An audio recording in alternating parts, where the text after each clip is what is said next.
everyone. I am very excited to be live today with you and my friend Ariana. We are just getting settled in, so I'd love to invite you to please share where you're joining us from in the chat. And let's see, make sure everything is looking as it's supposed to. Okay. Ariana and I have known each other since probably 2015, maybe 16, when I moved to Milwaukee and when you were in college here and you'd moved from Baltimore. And I think that we both have a really strong element of diary in our work. And I've been doing a lot of conversations on the internet about quilting over the last 2 years. And I haven't gotten to talk publicly with artists who aren't quilters. And I'm excited to try to start doing a little bit more of that. And you just came to mind right away because I, in particular, love the way that you balance sharing about your personal life in your art and also being so professional and such an active part of the Milwaukee art world. So with an eye to that, if you want to first just introduce yourself, Ariana, and then we'll head into your slides that you have to share to introduce what your work is like. Absolutely. Hello, my name is Ariana Vaeth. I am a Baltimore-raised artist, and I've been living in Milwaukee for going now 10 years. And my work is personal narrative based. It is autobiographical in nature and reflects a lot of the tender relationships I've had with other people, but also a lot of personal discovery and a lot of moments in myself. I think especially during the pandemic, there was a lot of other types of relationships. The man, what English class, man versus self, woman versus self. And then, yeah, I just remember that one. And also a lot more introducing lots of my family members that have been very supportive. I think especially in these last couple of years. I kind of think of that timeline of my work and how it's been addressing certain people. And yeah, my work primarily exists in oil painting. However, I have also been very interested in oil pastels in recent years, as well as a couple murals in the presentation that have directly influenced my gallery work, I guess, as you would say, and also just my practice in general and how my approach to collecting images and drawing the figure have evolved a little bit over the years, and how some permanent changes have very much liberated me from, I guess, how I was thinking before. And so I'm grateful to be an artist. I think we have the best job in the world because we get to make and we get to learn about ourselves and we can learn about the world through our practices. So I guess should I start with some of my images? With that, yes, please. Okay. Why is it? Oh, why, I wanted to. Oh, Windows. There we go. Okay. Hello. Okay. Just starting here. I'm just going to try to see your face a little bit. Okay. Yeah. Oops. I'm seeing stuff now. There we go. That's where I want to start.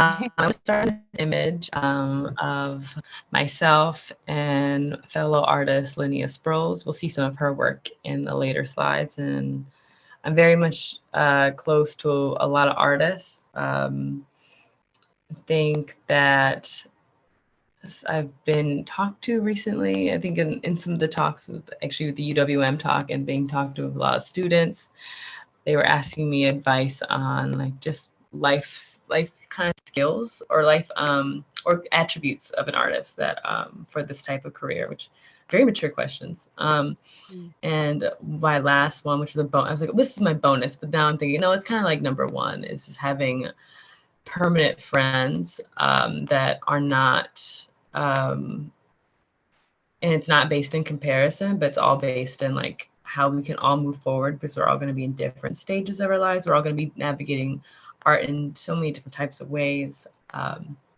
Having those core friendships, and I primarily focus on Linnea a lot. And I also know Because Linnea, yeah. Yeah, you're very familiar with Wonderful Linnea. to be able to recognize her in your work. And yeah, just such an exciting feature that you specifically paint your friends and the people that you know and love. Yeah, and with that, I guess I'll get into this image, which I created, these two paintings that are 3 feet by 4 feet each, on hard panel that I created in my semester exchange program at the Maryland Institute College of Art, where I spent a semester there in the spring of my junior year. And I was kind of brought there, or what took me there, why I chose that school was because that was the school I was kind of supposed to go to, because that's where I'm from. And like, I was kind of emphasized by a counselor later in years that like, oh, that's the school that lost you, because like they're supposed to be able to like keep the people within their community. And so I definitely did feel like I wanted to like just see what this definitely high caliber school had to offer and what it was like. And it kind of did teach me a little bit like kind of about, especially undergrad, like a lot of it is kind of the same. It's really what you make. I think that's probably going to be what graduate school is like as well. But school is totally what you make it. And for me, I was commuting from the county, outskirts of the county, and I was very, very fortunate that my parents allowed. They were like, oh yeah, you can bring someone, you can have someone here. There's space here. And Linnea was interested in attending the Maryland Institute College of Art with me, studying printmaking and drawing. And we were extremely close because it's a little hard to kind of enter a school in your junior year, but all the kind of groups are kind of chosen. There's like, I think a thing where like people kind of understand how to critique each other, or like they're kind of used to seeing other people, their classmates work, and there's a little bit of camaraderie in that. So we definitely were each other's advocates the entire time, and at least had a shoulder to cry on. And we were in close quarters at all points in time. And in that one of those places is a bathroom. And I wanted to create a bathroom painting. Like, all of my paintings take place in bedrooms, in living rooms, and places that people gather, and places that you have to be invited in. And this diptych features us in a very intimate, exposed, but very comfortable, I think, situation for us too, in this kind of conversation between our eyes and our body language. And this is still one of my favorite paintings I've ever made. Just, I think, with what it taught me and how fast I had to like kind of work on it, or like maybe the concentrated time. So maybe it was not necessarily fast, but like I was doing it, like working on it every day, making this, had the planning, and then I love that feeling of monotasking when you're working. It's wonderful. Yeah. And it felt like I won. Like there's no winning in art, but I won. And yeah, it's also kind of like in my mind solidifies like, oh, this is our friendship piece. This is one of our many, but this is the big beginning. And so, yeah, a lot of my work in this point in time a lot of it was based on photographs. And this one was a little bit more kind of wobbliness, and I think it was based off of the angle that kind of stretches some things that have stuck to me in my later work, and how maybe I'm always trying to kind of go back to this piece in some sense. And I'll go to the next piece. This was right after graduating from the Milwaukee Institute of Art Design. And then kind of a lot of art and like art career things are just about like, I know luck is it's not really a correct word, but like also like, it's like the lottery. If you play enough times, or if you're putting yourself in the right situations. And I had met you, and we had gotten there to the creative morning, which is like, for maybe people aren't, creative mornings all over the country, but it's almost like a once a month. It's changed a little bit since the pandemic, but it's like a once a month, almost like artist church, like a creative like conversations that would happen on a Friday. Was it the first Friday? Third Friday, something like that. I remember it was on Fridays. I feel so sad that the one in Milwaukee is not active anymore. I know. It was like, I really enjoyed going to those. Like, they were so you were just something different. Yeah. And a conversation didn't always have to be creative necessarily. It was I was so inspired by the one about the sewage system here in Milwaukee at the Discovery World. It was a great talk. Gosh. Yeah, not always about our art. But yeah. about creative thinking, yes. Like, we are a very creative, we're like a top city for sewage, which we better be, being by the Great Lakes. But we gotta keep made me feel very proud of us. that must have been a good one. I remember some of the, oh my gosh. But I remember I vividly remember that. I remember that one too. I don't remember what talk it was, but I remember we went for a walk and we were sitting on the curb and just had a wonderful Valete Street.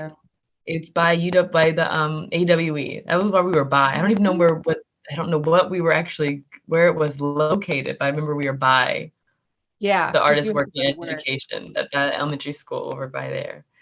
And we were talking, and you're talking about you and Lois Bellafield were curating a show called Gift. And I was just talking to you about my work. And then it happened to be like, it's something, there was an extra space in the exhibition. And based off our conversations and like me arriving to that event, like just early, because that's how that conversation started. You invited me to be a part of this show, and it was a very exciting, one of those beginning exhibitions by established artists in the Milwaukee community. Like, that's a very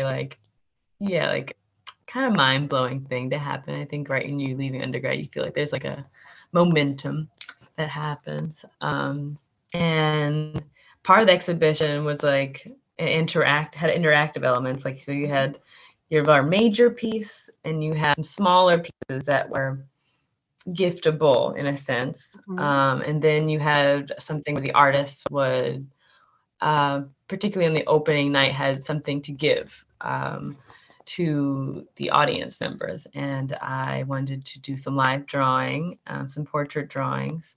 And these are some, and then on the right hand side, my right hand, sorry, left, I guess, is the Polaroid, is it Fuji Polaroid? Fujiroid, is that what it was? Okay. Yeah. Okay, on that Lois Bellafield, Bellafield, was getting out for her gift, and that's one of my little gifts. I have it somewhere. I have it. I still have mine too. And I still have my drawing that you made of me. My hair's straight in the drawing. I'm the one underneath the letter F. Oh, yeah, there's two of them. Oh my gosh, two of yours. Yeah, there's two portraits of, I think, Heidi in this presentation. And yeah, live drawing is an important part of my practice.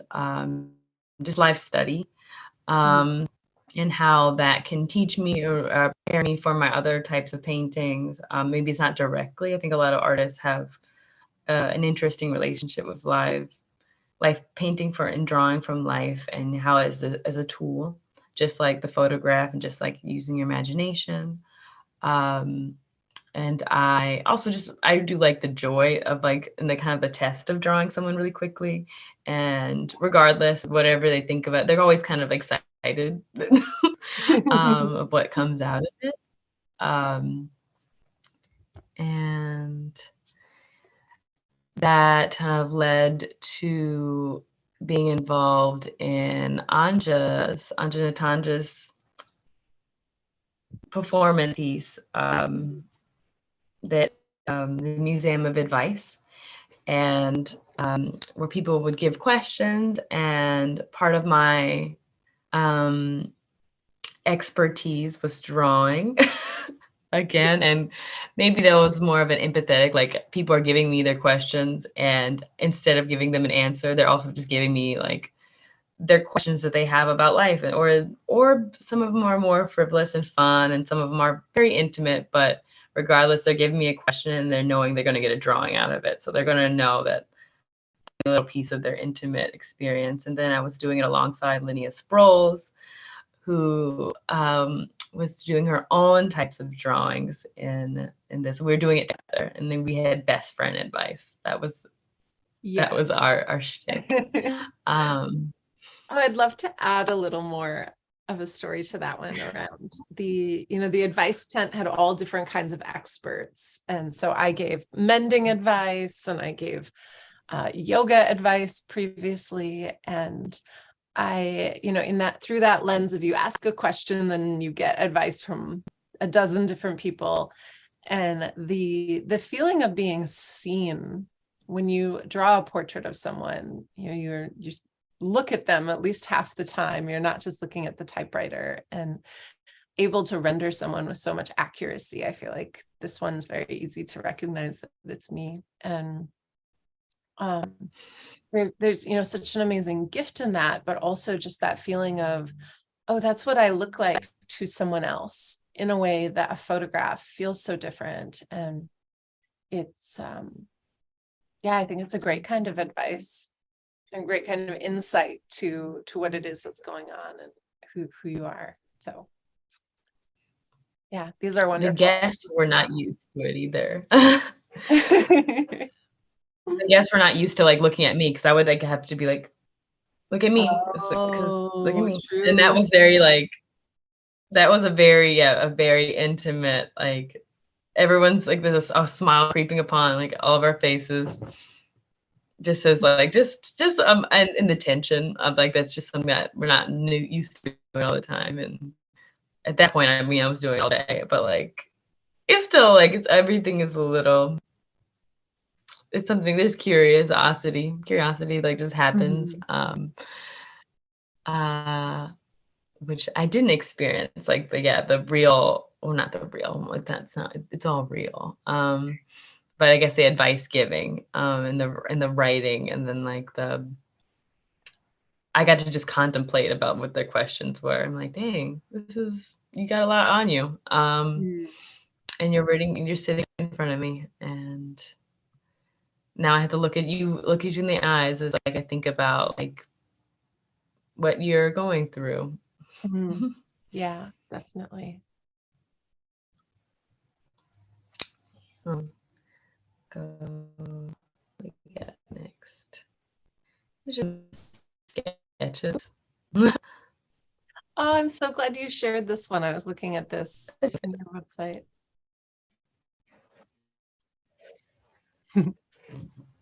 They're just some fun sketches, and the kind of things how I plan those other the paintings that I work on, and how I display the body, and as a storytelling device, because the hands and feet and the face are all just avenues for expression. And that was for me a long time, a very important thing, to have everything on display. But then work kind of became a hindrance, in the sense of like, that's not always going to be the best composition. And, you can hide things, and that's also a part of the story.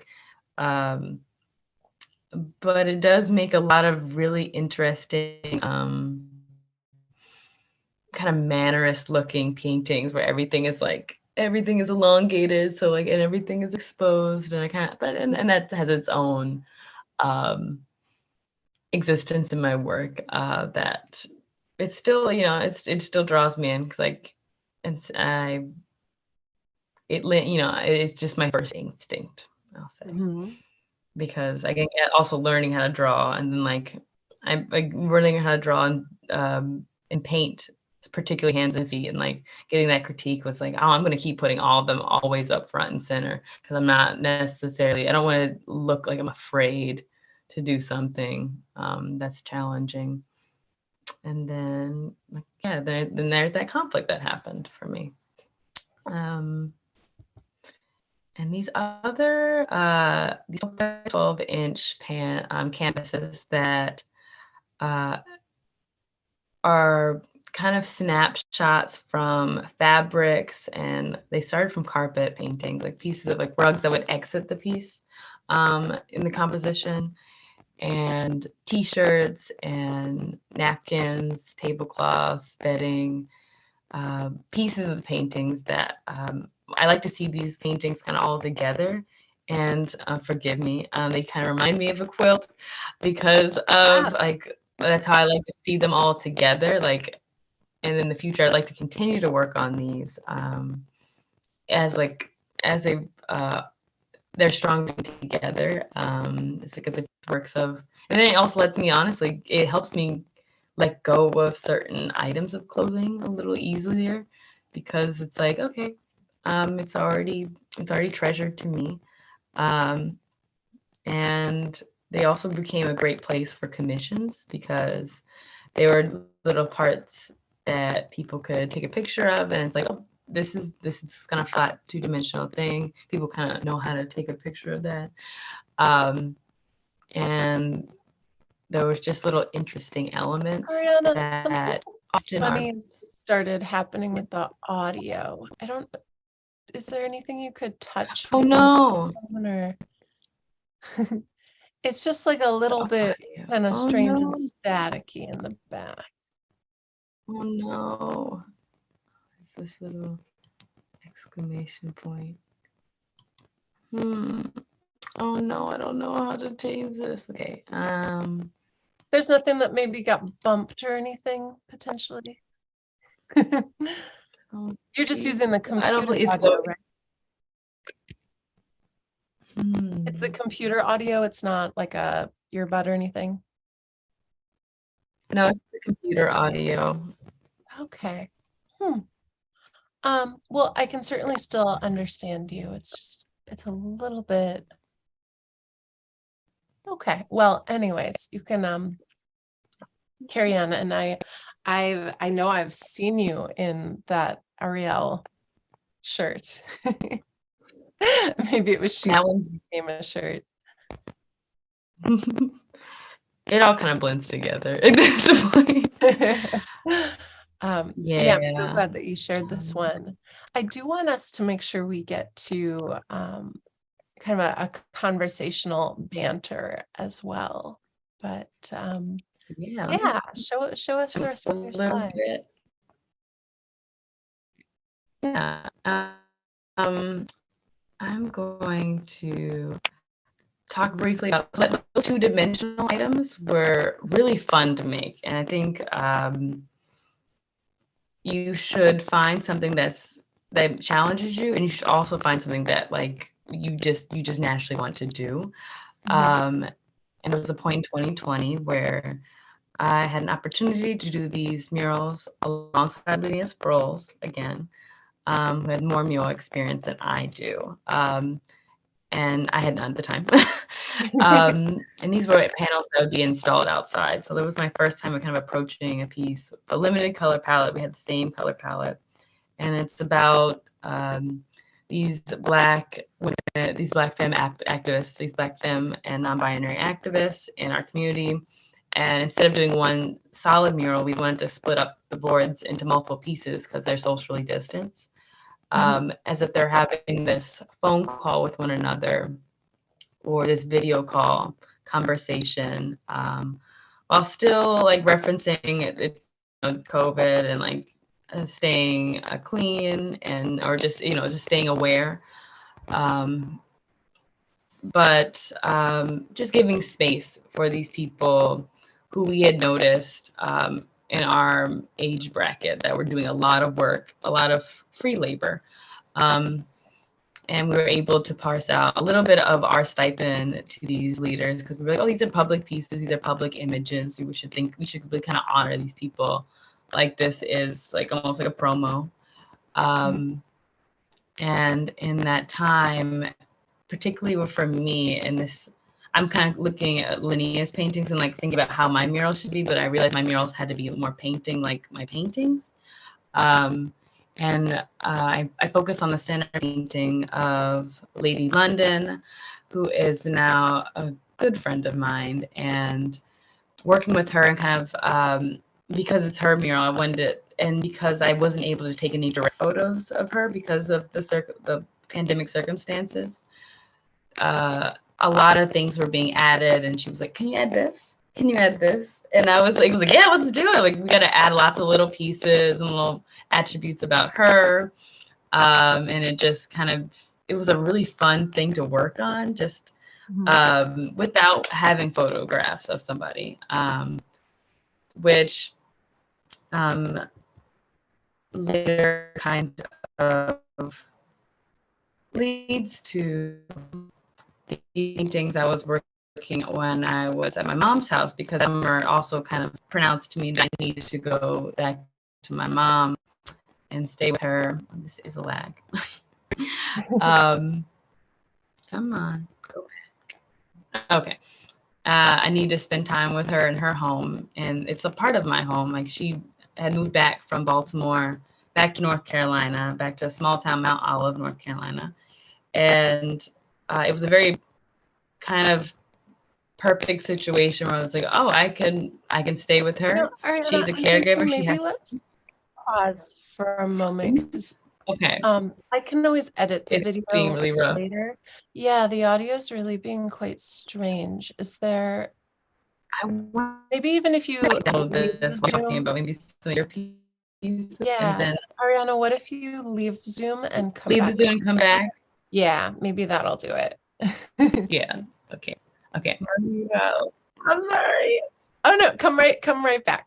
It'll be, we will edit it. Yeah, so if you are watching still, sorry about the audio issue that Ariana had. I'm going to be where I'm really excited about sharing about diary with a variety of other artists. That's something that I've been very excited about in my own quilts, and I'm teaching a class on diary quilting in January. And I just particularly love Ariana's work with how personal it is, how she uses classical figure painting that looks very modern. And it's exciting that right now she's exploring things that are a little less photorealistic and seeing how that evolves and impacts things. So should there be anything you'd like to share in the chat? If you want to ask a question, I'd love to answer, respond. Um, if there's a diary quilting or diary art question, or maybe an additional question about Ariana.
Yeah, so remember that you can use the chat if you'd like. Oh, good. Let's see. Hopefully Ariana's audio will be a little smoother.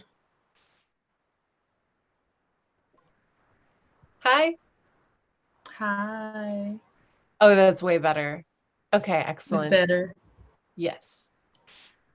Okay. Okay, beautiful. So yeah, if you'd like to go back and share some of the photos from when you were staying with your mom. Yeah.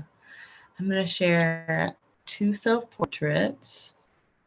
Some ones these are not the ones with my mother. These are just me kind of experiencing her home. And she emphasizes this is my home as well. That I have to keep remembering, even though this is where my people are from. And I kind of experiencing Mount Olive just from the household. And during a pandemic, a very cloistered time, like we all, a lot of family members are caregivers, so everyone was quite capable because they work with people. My mom, Miss Dolly, who had passed away recently, she was 102 years old, and so just like everything was just very like with reason, like not just about ourselves, but very much about other people. And this little cat I got to be with that my mom named Stray. I was like, dang, Mom, what a rough name. Um, um,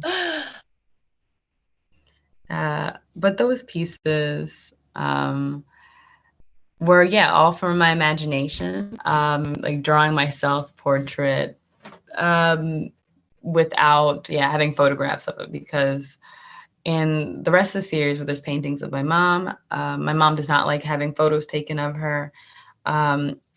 That's just like I wouldn't be able to honor her properly if I would be taking pictures of her and without her permission. And she does not feel like that's a way that represents her. And I think in addition to those mural paintings and like circumstances that needed me to, remove myself from like photo references, but also those flat pattern paintings that were like very flat and very stylized in their own way, that let a certain kind of attitude come out. These were all things that were leading me away from primarily relying on photographs, as they also don't move very much when you're making a painting. And when you're kind of working from your imagination, there's a little bit more leeway. And I wanted the paintings to be able to breathe that way.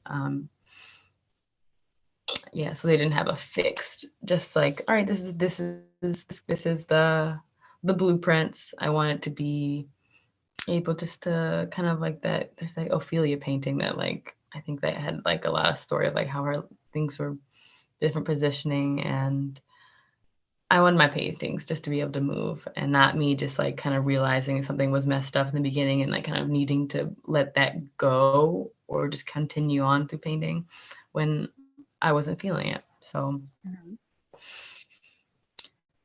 that has permanently influenced the way I'm making work. And I keep going accidentally the wrong way. And I like to show this. Has a lot of this kind of similar to being in your exhibition, and how I had my work in the Chicago Expo in 2020 Amazing. as Pigment International Magazine, and through gallerist Cynthia Henry, who owns Age of Fine Arts. And it was 1 week before the expo, and I was given the assignment to make my pamphlets. And Cynthia Henry is an incredible wealth of knowledge. She's a Black collector, and she just knows everything. And she's always been, she knows that I'm a little hard-headed, so I need a lot of like, I need a lot of like things being told to me multiple times. And unfortunately it'd been the right time because she'd been telling me many times about pamphlets and takeaway material. And it kind of relates to like the gift and just things that people can hold in their hand more than a business card. Similar to your QR code cards, like Yes, is something that exactly. people are not going to throw away. Like I don't throw a lot of things away because like also now I know I'm like, oh, these are collectible items. And they represent a point in time and where you have been. So they're not only awesome to me, but they represent, a piece of me making my own history. And so I made this very simple pamphlet, this double-sided pamphlet, which is like one of the I'm most proud of. I'm not someone who makes things on the computer very often. I have technical difficulties. Mhm.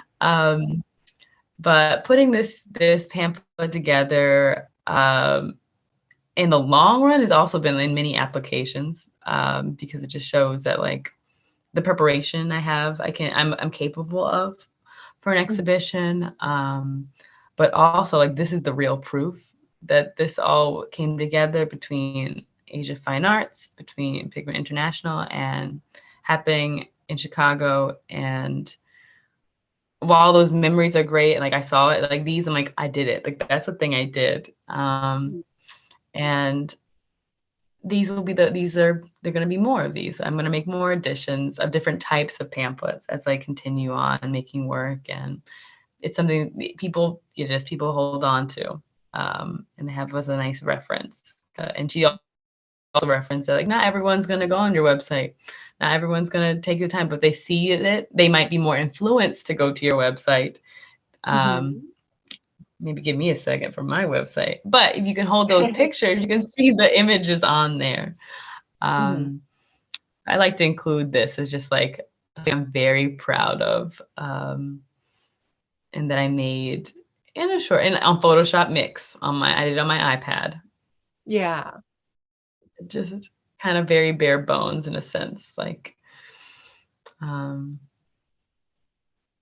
yeah.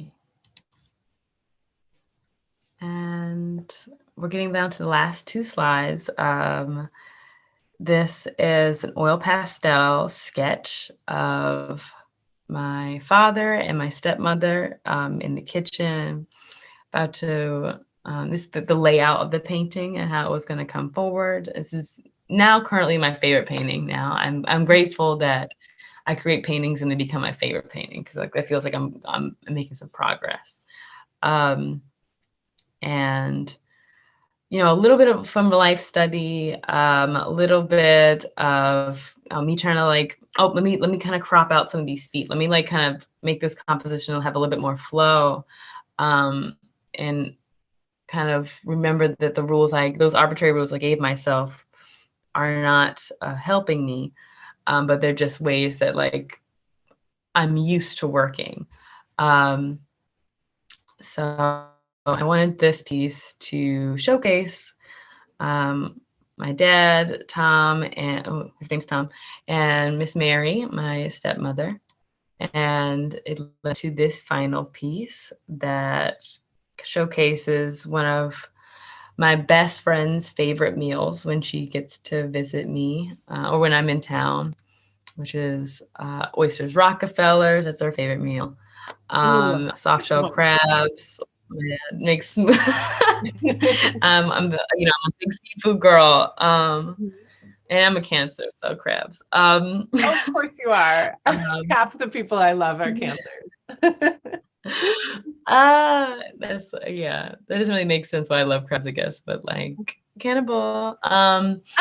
So yeah, and then I wanted to have us reflected in the it's a nighttime, so there's the black mirror of the screen doors. So I want to be able to put ourselves in it, and thinking a little bit about those frames within a frame, and that how I'm also just trying to think about my self-portrait and how it doesn't have to be front and center. And this is a little bit of ways to kind of distance myself in these paintings, and reference myself. Some of the paintings I'm distancing myself, I'm referencing myself as the painter. And this one, it just wants to be like this is a whole scene unfolding, and we're about to really gotta have some good food. And the layout's a little different. I'm trying to think about my spaces, how they're not necessarily straight on anymore, not straight on theaters, but they're a little bit like the floor is a little bit dropped and there's a little bit more of an open. So maybe the environment itself is a little bit elongated to allow the figures to navigate the space in the best viewing way possible. Similar I to like how, like, that. I really see that, especially on the table, where you're able to see the top of the table, but also see the people from the side. yeah, I just want to have all those faces, the most important faces coming out, and be just visible and just kind of able to enjoy the decadence of the aspects that I like. I love to paint, similar to the patterns. I think the oysters kind of remind me of those patterns. And that is the final painting that that's the last, like, my most, like, the last big painting I've been working on this year.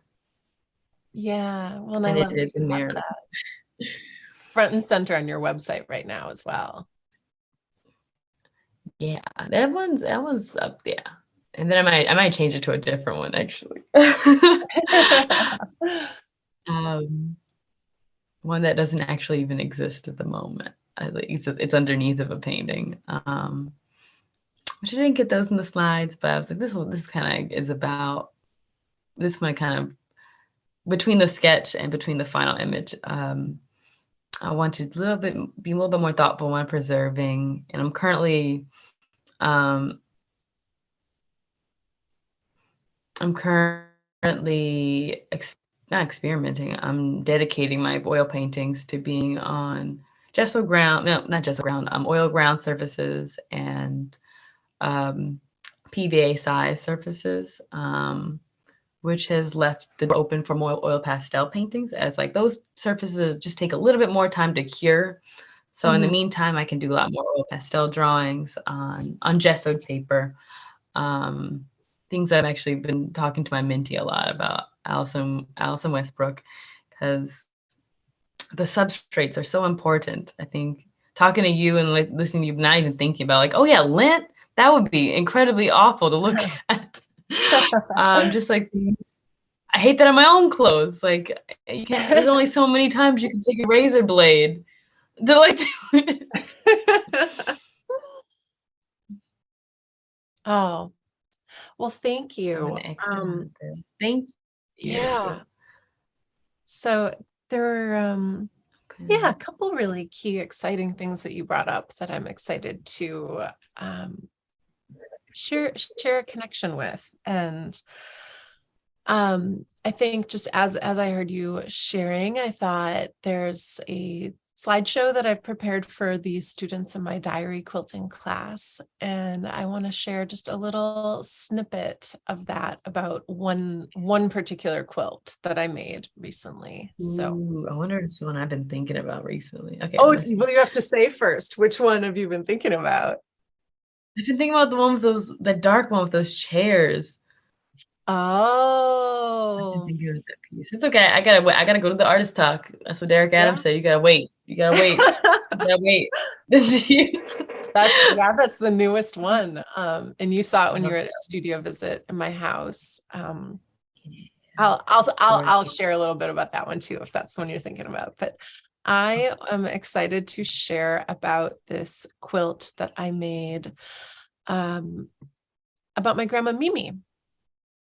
And let's see, slideshow from current slide.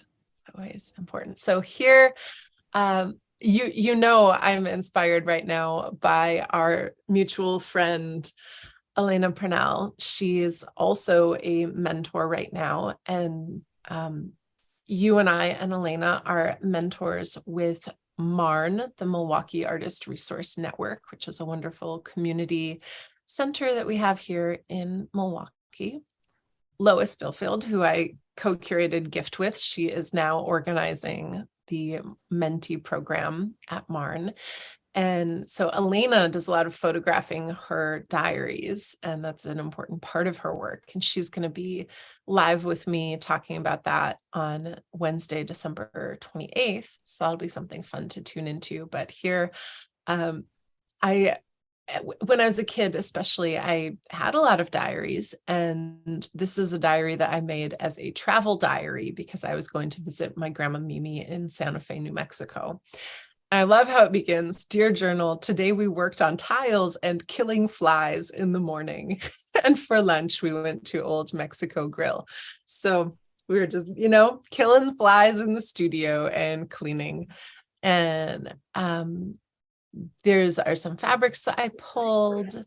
Here I am sewing next to my sweetheart Bo while I was on my way flying to Santa Fe. I had to do a class for an event called Making Zen, and it was very rushed to put it together. I wasn't feeling so zen, and I thought, let me show everyone my happy place and how I relax. So I quilted this whole quilt while I was at the airport and on an airplane, and got to take people with me on that experience. So it felt like a really turning a problem into a win, feeling like I didn't have enough time to prepare everything for the event, and then deciding, actually, I love to I love to sew when I'm on the airplane. And I know, like, you right now are thinking a lot about portability in connection to having traveled to visit your mom also. So that is an exciting thing to be able to share about. But this quilt ultimately ended up calling Mimi, which is my grandma's name, Mimi, 3 times. Her real name's Marion. And when you were saying a little bit about your first instinct of like how you know how to make a work of art, or how you know how to begin, and you like to have the complete figure in the painting. I feel like for me, a common thing is I'm used to reading books and interacting with the written word. And so I like to start in the beginning, which is the top left corner of a quilt. And then I go and I add from there. And, I'm not sure on this PowerPoint when we will get to the full quilt. So let me just show the full quilt real quick. Now, were those airport approved scissors? Oh yeah, you can have up to a 4-inch blade on an airplane. I tell people that because you told me that years ago. I tell you, you can have up to 4 inches. That's like a big scissors. I could be bringing this bad boy on the airplane. You can? Oh my gosh. That's 4 inches. So that part, the blade part is the blade can be 4 inches. Yeah. Dang, I thought the whole scissors had to be 4 inches. That's when I was like, those were some big ones. Nope. The blade, it's a really big scissors. So this is Mimi. And in the art, you and I love thinking about artist statements. So began in Santa Fe and is connected to my grandmother.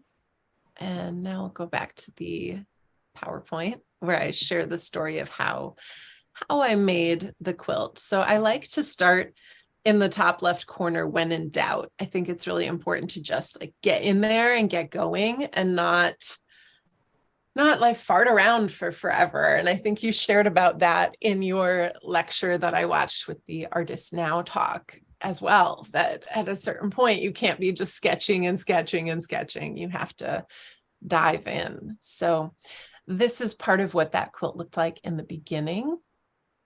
And here I am outside, we were sewing, and I was thinking a lot about the paths that we were hiking on. So this big circle, yellow circle loop, and this polka dot looping around are connected to my experience of hiking on a trail in Santa Fe. And here you can see this is a trail that I was on, that I kind of hunted down from this childhood memory of walking in this well-trodden path where it caves down just where you walk through. So This is my sweetheart Beau a little bit ahead of me on the trail, and you can see how he's like half calf deep in this sunken in footprint area. And so the trail just felt so specific and made sense for that. And one of the things I'm excited to talk to you about is your ability to talk about relationships and people that you love, and past boyfriends have been in your paintings. And like that chair quilt that you made is partly about my sweetheart Beau, who you see here.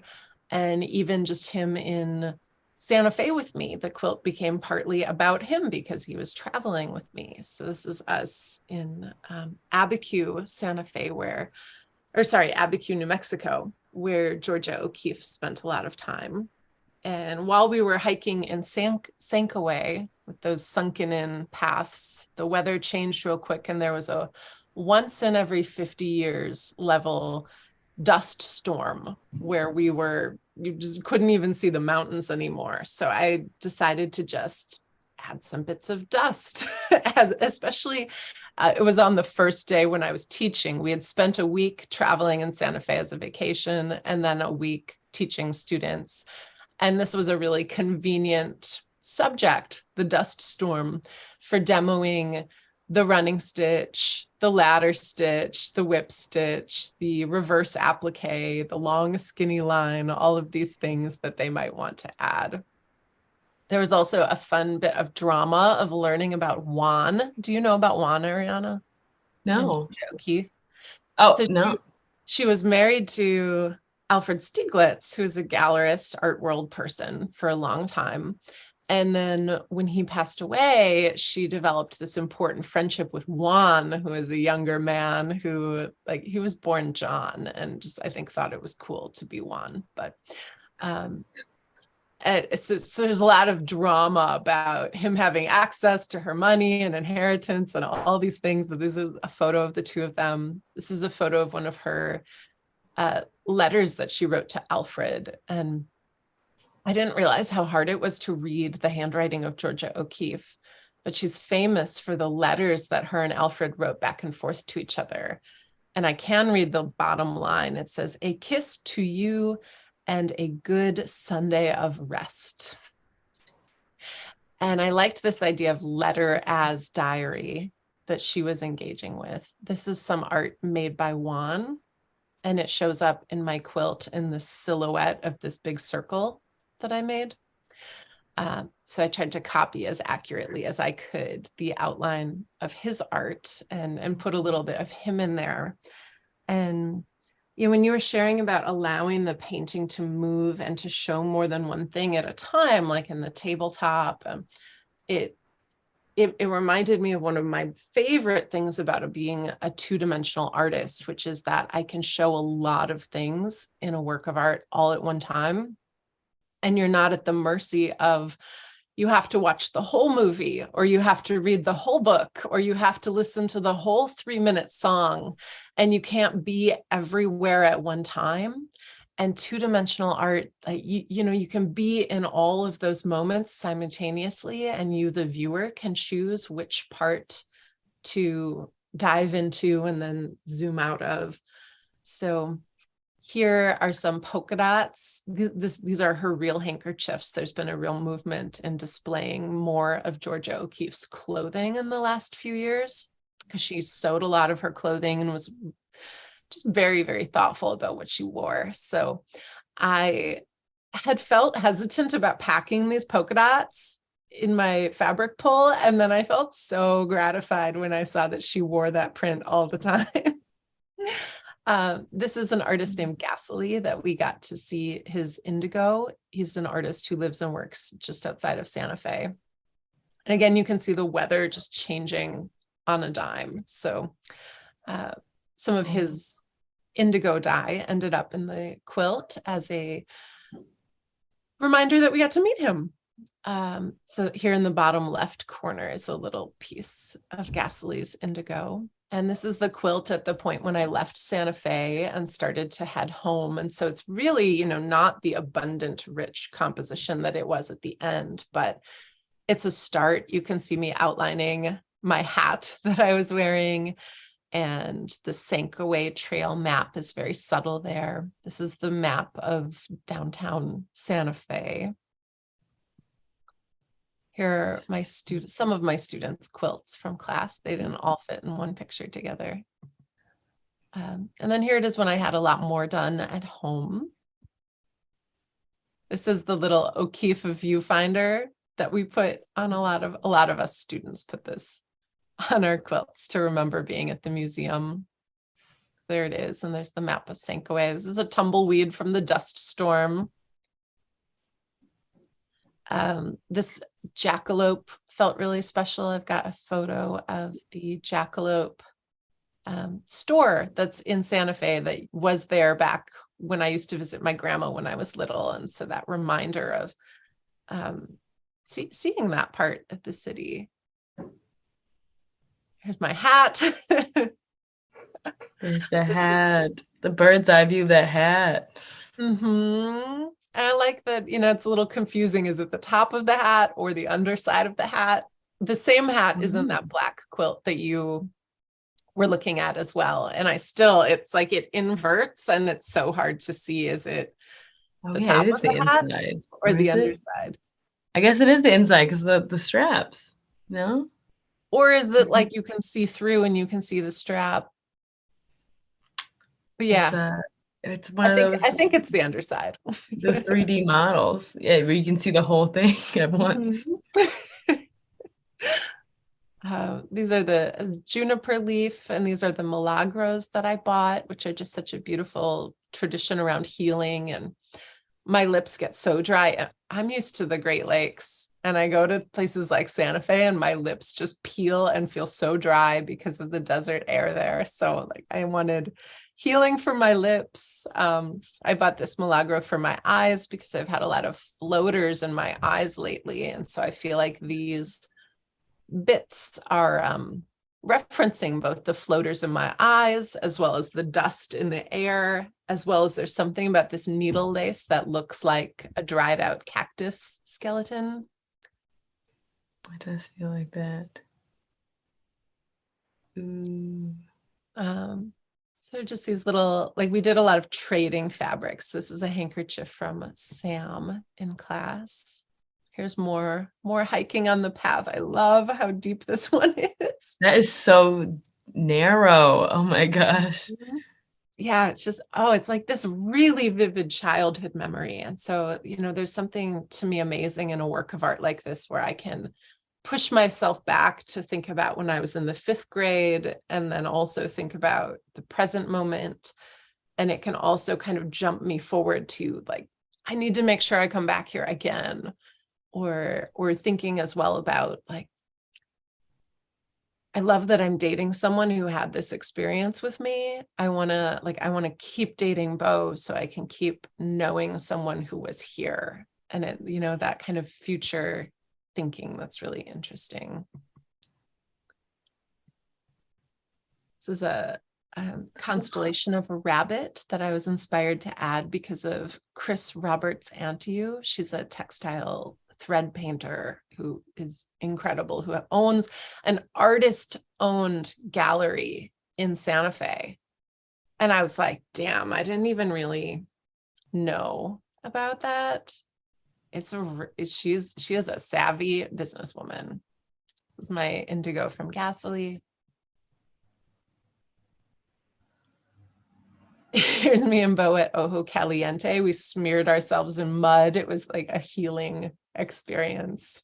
I liked how this vintage pinwheel kind of reminded me of this and also reminded me of the windmill that I used to hike with my grandma. You could walk from her house to an old abandoned windmill, and it was just really beautiful to see back then. And of course, just a really classic vintage block. I didn't sew that block. So a lot of weaving in this quilt, which showed up because weaving is so ubiquitous in Santa Fe as an indigenous art form there.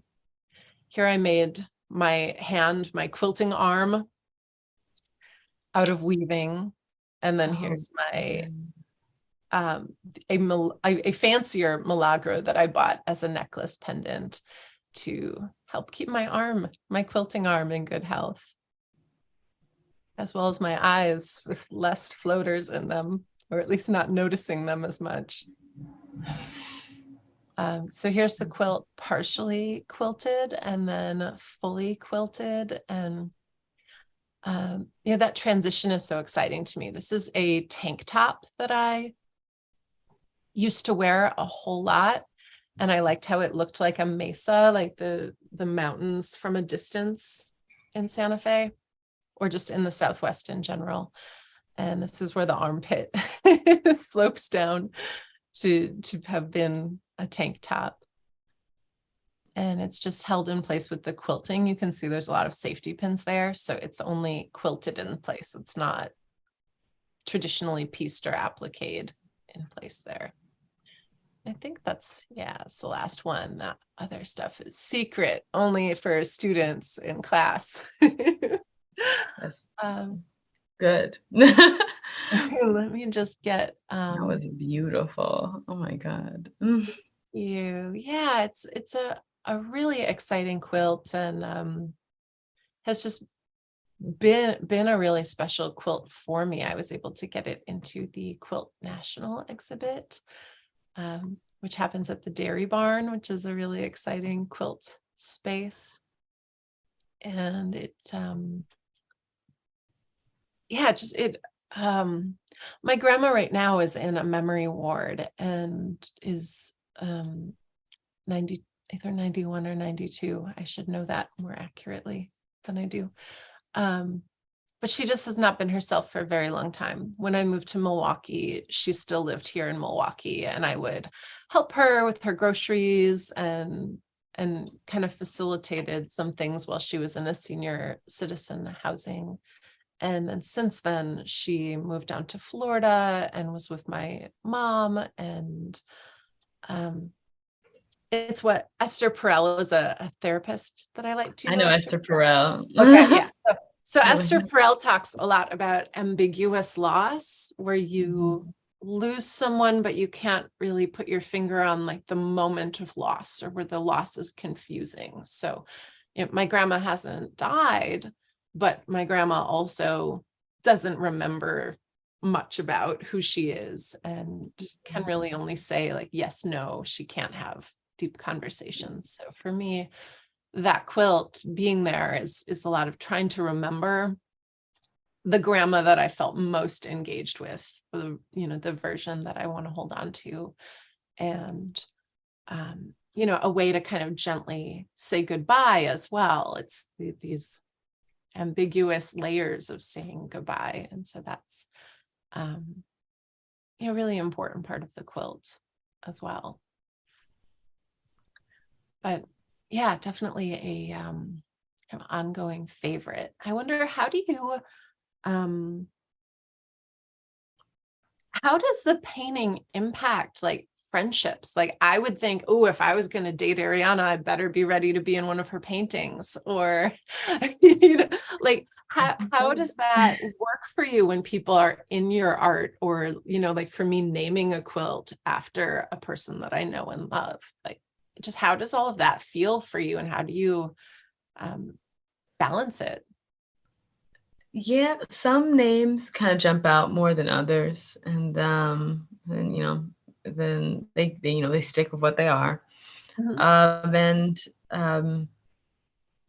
I'm fortunate to have every person that has entered my life, whether they're still here with me in my personal life or not, has been a really incredible person. And I do have to think about some paintings that but I have not done my responsibility with them. And maybe just thinking about like maybe Wisconsin is not going to be the showcase for a lot of those pieces. And that's like, it's a personal place for both of us. I'm thinking, and that's not, that doesn't go for everybody, but I'm just, those are things that I'm trying to navigate as well as, again, having other close friends who do personal narrative work. Like we're all kind of navigating that, because this is not a pipe.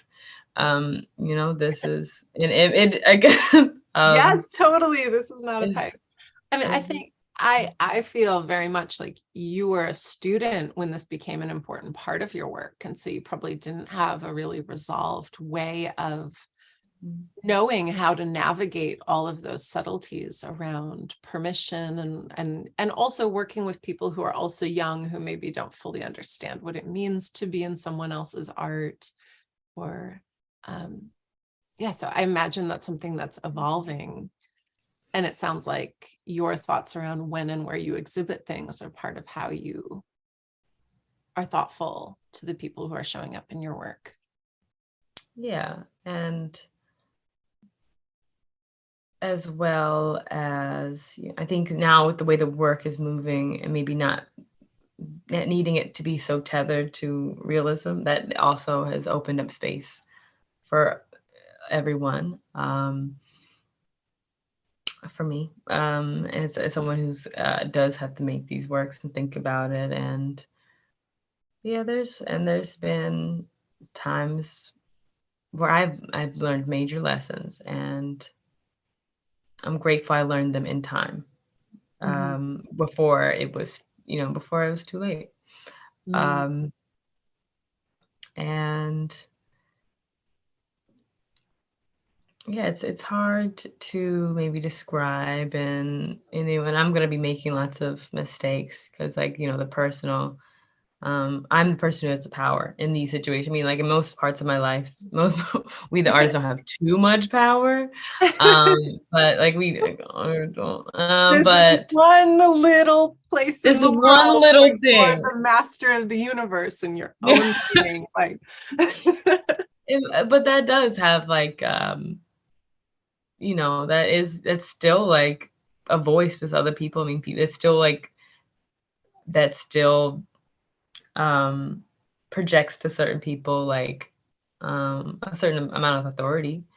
mhm. Um and yeah, it's just something I'm navigating, and I think the way I'm working has opened up more possibilities and more ways to be um to leave some mystery Mhm. within the spaces, and maybe it can allow me to open up some other stories that don't have to be, explained in the artist statement. Everything is what's exactly happening for it to be an intriguing story, if it's just not necessarily something I want to have out there while I'm alive. Yeah. Or like in this era of my life, like maybe like in, everything is with time, it changes. Yeah. I think, yeah, I mean, I think about those O'Keeffe, those very beautiful portraits of her body at the Chicago Institute Oh, several yeah. years ago. Like, Mhm. these are all, but I'm like, oh, these, is someone going to go through my iPhone? Like, and then, like, and I mean, I hope so. I hope so, actually. But wait, just wait, give me some time. Yeah. But like, it's very interesting. And there's a lot of power we have. So we have to think about that a lot. I was also thinking a lot. I mean, I did want to say that. I mean, I think it's okay. I'm not saying it in private, but I Mhm. was thinking about your diary practice and Mary Knowles' artist diary practice. Um, Oh, she had a very intense diary practice. Like she had one of those 5-year I need to diaries. look that up more, really. Okay. Yeah, you can get a tour of that in whole house. Like you're yeah. Through, gosh, everything's slipping my name. Anyway, the point is she had one of those 5-year diaries that was like, Oh, it was so that you'd open the book and it's divided into, 5 little separate segments. I have And one of so it would those. be like, Yeah. you have one of those? Oh, you Yeah. know what I'm talking. I've never heard of this before. She had this, and like there was things that were like coming off from this tour that I had that were really, really jumping out about your work. Yeah. And then particularly about a lot of those cutouts she has on the outside of her household.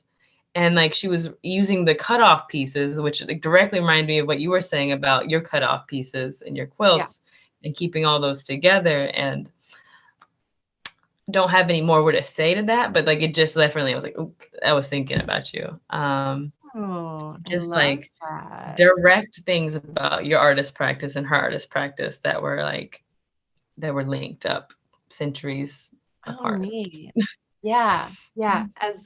As you know, I was a finalist twice for the Mary Knoll Fellowship. This year I was a semi-finalist, but not a finalist.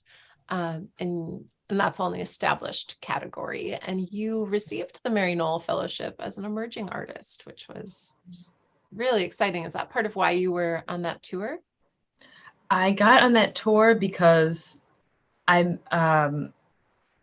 I met one of those, like, it was where I was at, like when the Knoll jurors were in town.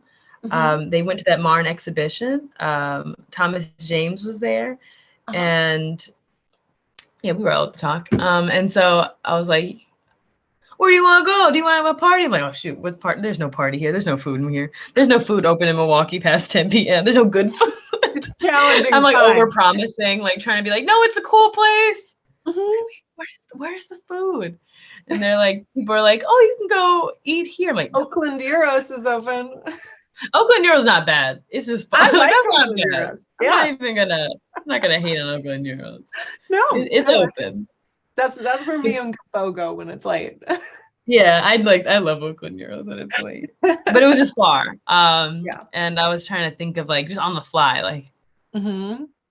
what is like either hilarious, like to me, real chili is kind of hilarious. Like Oh, yeah. it's not, it's cheap, it's sodium high. It's very but I was trying to think. Someone gave me a recommendation. I'm glad I don't remember it because I don't want to throw out this business as business. But I was like, Yeah. no, we're not going there. No. Okay. But yes, that was a recent tour with the recent So, and then I just we just had a conversation with the other Nolders. We just met back up at St. Kate, and then they were like, "We're going on a tour in the morning," and I just was like, "Can I come?" And then and like two of them were not coming anyway because they were going back home, so there was oh space yeah. left in the car. And Alex Gardelman, that's who you're going to talk to get Uh-huh. the tour. Okay. Alex, thank you. Yeah. Um I yeah, I think now is a really good moment for me to share that black quilt um, with the chairs on it. So this quilt connects for me both in terms of finding a way to have privacy as well as what you just shared about having a lot of power as the maker of the art. And so for me, this is part of my magical thinking attempt series. This is attempt number 8. And these are moments where I am casting a spell to create something. And so the first pieces in the series were me using my menstrual blood to dye the fabric to improve my hormonal health. Let me show that one in case folks haven't seen them. And I really I wanted it to be as beautiful as possible. So these are some of the quilts from that series. And they were just very much trying to see the beauty in the situation and to stop othering that part of my body that was causing me a lot of pain. And I had to get put under in surgery to try and figure out what was going on wrong. And they were just very, very helpful works of art to make. Um, and both times I was a finalist for the Knoll, the jurors really loved this work. And so it was almost this problem of do I have to be in a lot of pain in order to have my art do well in this thing? And so just trying to figure out how to extend that series has been real interesting for me. This quilt is Magical Thinking Attempt number 7. And this was inspired very much by the floaters in my eyes, these little gray dots that interrupt what I'm looking at. And so you can see there's a lot of different layers of fabric scraps underneath the top layer.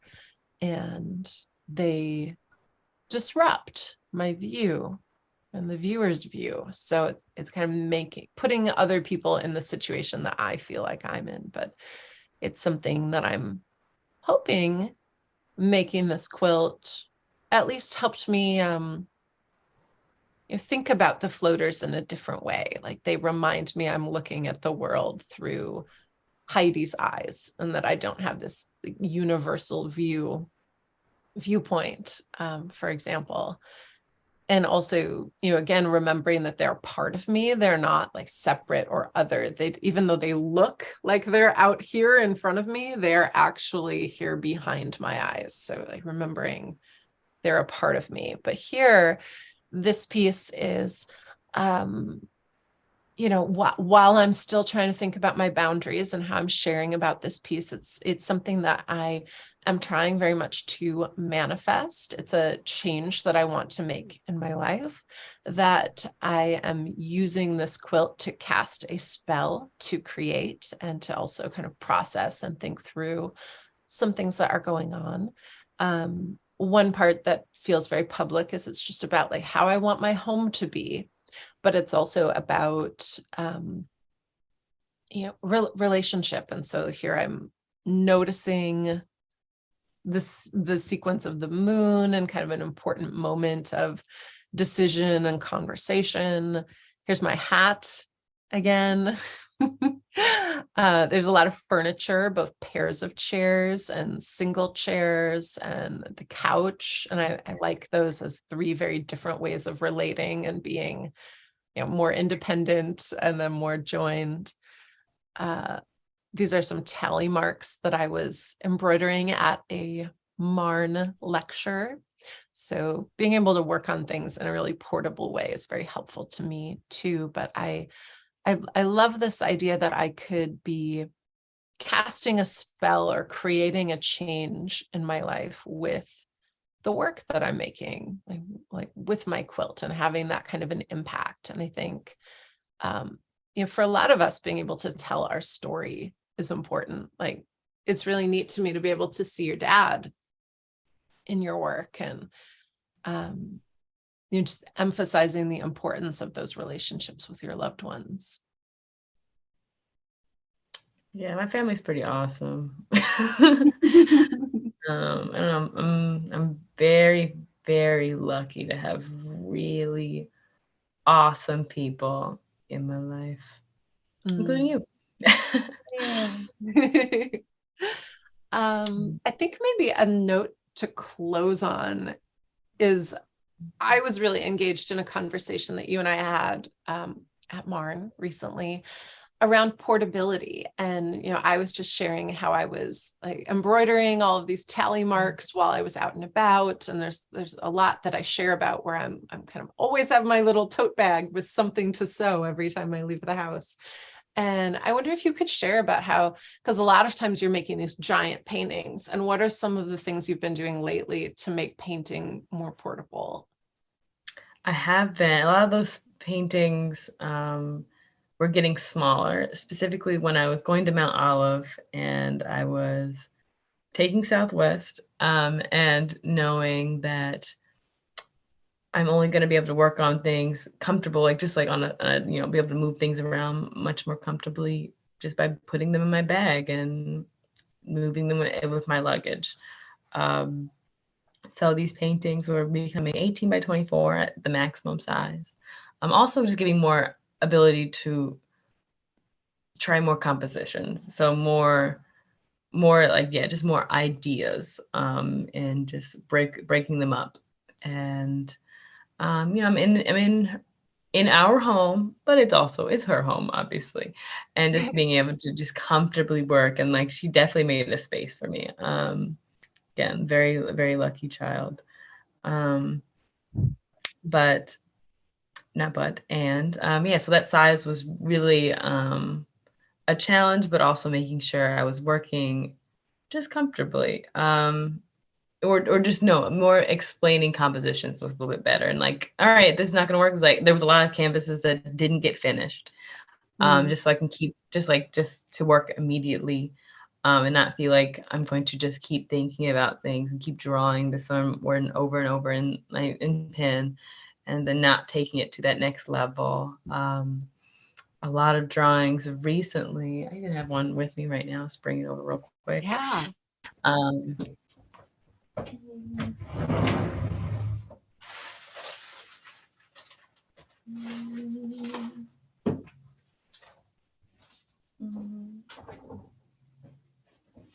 This is an in progress piece I'm working on. Yeah. 12 by 12 inch oil pastel and paper.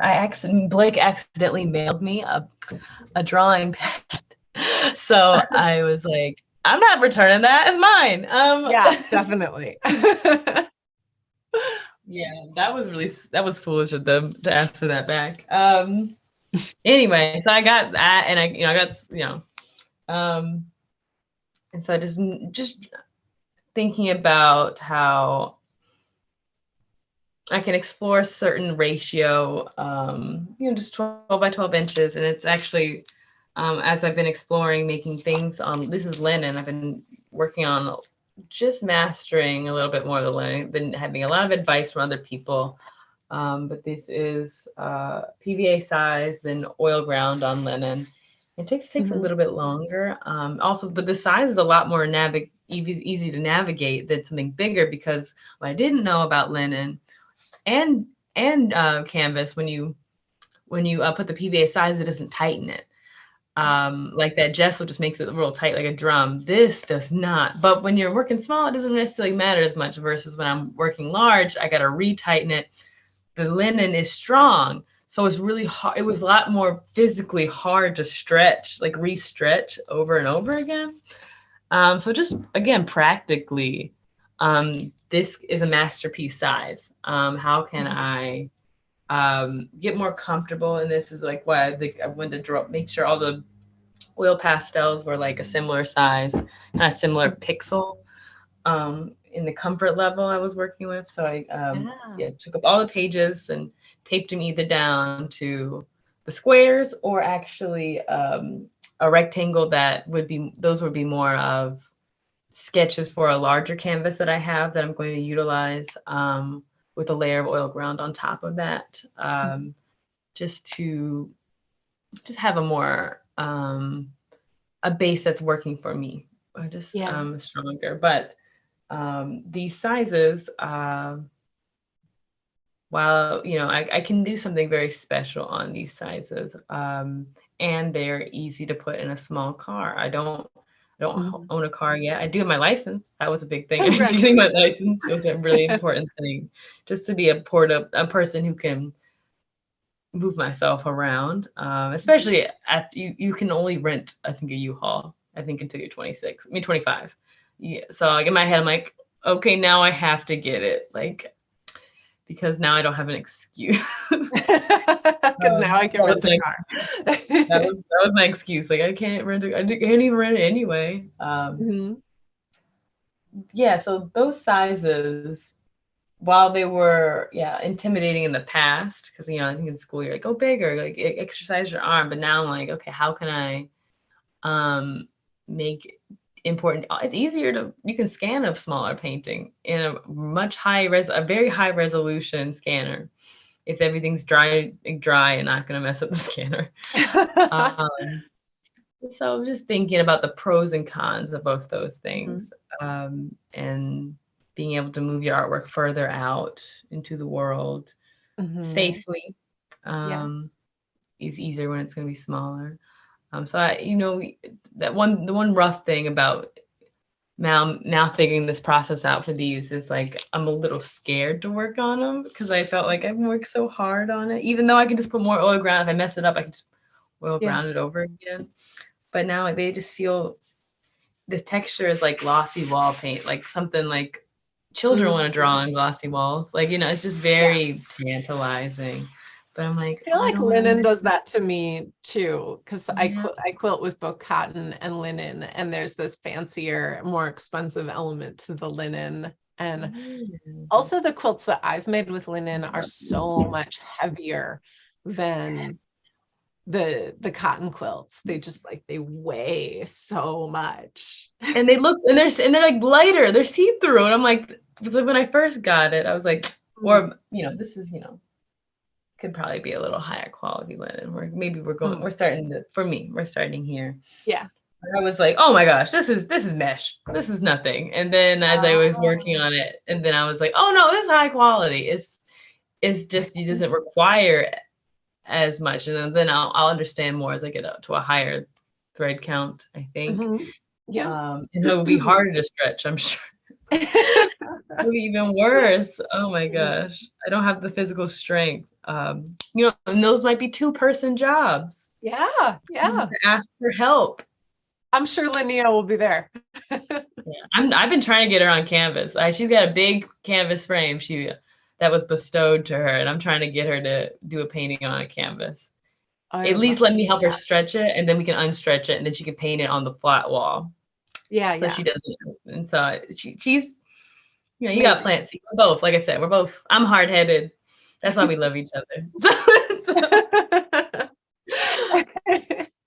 Yeah.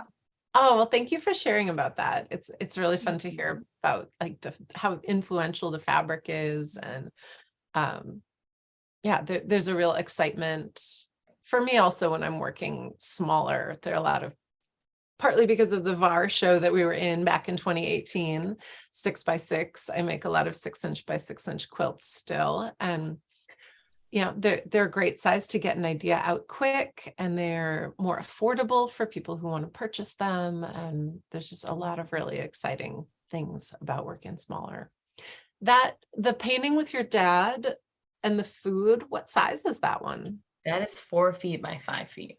Okay, because that one feels big. So that it is big. I was just suddenly thinking, is that one way smaller than I'm? That one's a big one. But the sketch was like that one, the oil pastel sketch was like 8 by 10. And that, I was so proud of that sketch. I was like, oh my God, there's no way. Oh my gosh, this like blurry sketch. I was like showing my dad, he's like, I don't get it. I'm like, never mind. I was like, it's fine. Criticism is good, it's good. I know that feeling though, you can just get hypnotized by something. And like, no, you're not seeing what I'm seeing. Like the way everything is like blending and like this environment. It was a daytime drawing, so it's like it changed a little bit, but oil pastels, I love them. They've so important to me now, because that's just something you can pick up and take anywhere, and you can just do them, and then they can be the guide for the larger painting, which can be intimidating. You don't have a reference as you. I haven't thought about it in a long time, but regular chalk pastels were one of my first favorite mediums in art class back in high school. My mom still has some of my pastels on her walls in her home in Florida. That's a wonderful medium to be working with. Those actually caused more problems for me when I was flying than scissors. I had like the nice Rembrandt chalk pastels, and they're all they're each in their own little foam cavity in the box. And the security guys were so worried that it was a box full of bullets. The other really horrific thing that I've traveled with before is dried fruit in a glass jar. I had this dried papaya and raisins, and they were so freaked out by that. There's no water content. This, they know what it is. I tried to take a salt lamp.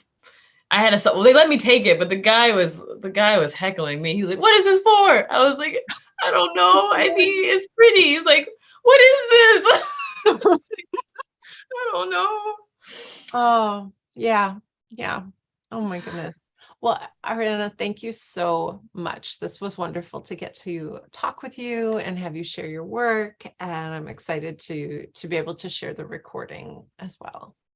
Thank you, Heidi. Thank you so much. It's always a pleasure speaking with you. Just fantastic. Thank you for having me on your channel. Yeah. Um, yeah, just thank you. I feel so, I'm on YouTube. Yes. Oh, your Instagram is just beautiful too. So many wonderful, wonderful works of art from you. And Thank you. You yeah, inspire me with the Instagram. I'm like, okay, the website gonna need some more time, but the Instagram, like, that's something I could do right now, right your now. website's looking There's good. You've got some really nice pieces on there. just, yeah, just a little bit of, it was the change from like the vertical sidebar to the top one. That's kind of messing me up a little bit because literally everything is gonna Ripple from there. Yes. Oh my but goodness. I hear that. now I was like, you know what I gotta do? Just make a page that says in progress. That will say, that just tells everyone that time out, 1 second. Yeah. Who do you use to host your website? I'm on Wix. What do you use? I'm on Squarespace. Okay.